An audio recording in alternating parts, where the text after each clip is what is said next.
Thank you, dear Deputy Prime Minister dear Ishaq. I'm really glad to be here in Islamabad today. Even if it is for a brief visit, it comes at an important moment. Since we last met in November, the world and this region have experienced profound changes.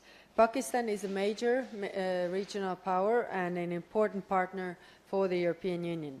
Today, in our strategic dialogue, we reaffirmed our shared commitment to strengthening EU-Pakistan ties even further. On trade in particular, there is already a strong momentum. The European Union remains by far Pakistan's largest export destination. It's actually larger than China and US combined. And Pakistan is the world's leading beneficiary of European Union trade preferences, the GSP+. But GSP Plus has clear conditions. Continued preferential access to the EU market depends on progress in implementing the international conventions underpinning the scheme. This includes good governance, environmental protection, and particularly labour and human rights. We look to Pakistan to demonstrate tangible progress on these issues. Beyond trade, we are deepening cooperation on a wide range of issues, including climate resilience, digital infrastructure, clean energy, migration, and mobility. People-to-people links are also an important part of our partnership. I'm also impressed that Pakistan tops the EU's global Erasmus Mundus scholarship rankings again, the 5th year in a row.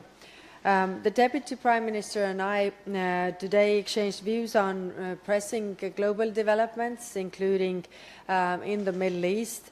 Pakistan has been the main mediator between the United States and Iran. Your diplomatic efforts have helped to prevent a return to full-blown war on several occasions. And these efforts are much recognized and appreciated across Europe.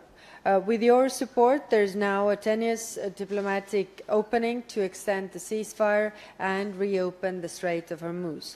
Yet any temporary understanding between US and Iran must be followed by deeper talks about Tehran's nuclear stockpile and other critical issues. Lasting stability will require more encompassing solutions.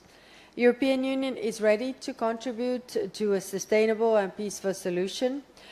We bring economic leverage, hard-won nuclear expertise, long-standing relationships with partners across the Gulf, and direct engagement with Iran itself. I see a concrete role for the EU in helping to make any eventual agreement durable, whether through maritime operations, economic incentives that support long-term stability, or other issues. Here in the region, Pakistan has been locked in a conflict with Afghanistan. The fighting in recent weeks have had grave humanitarian consequences and also risks fueling further instability and radicalization. And this is why we have constantly called on both sides to exercise restraint and de-escalation. Pakistan has the right to defend itself and its people in line with the international law, but dialogue, not airstrikes, are the best off-ramp in this situation. We also discussed many other important topics, but I will leave it here. So thank you again, dear Deputy Prime Minister, dear Ishaq, for welcoming us here today, and I'm looking forward to continuing closer cooperation. Thank you.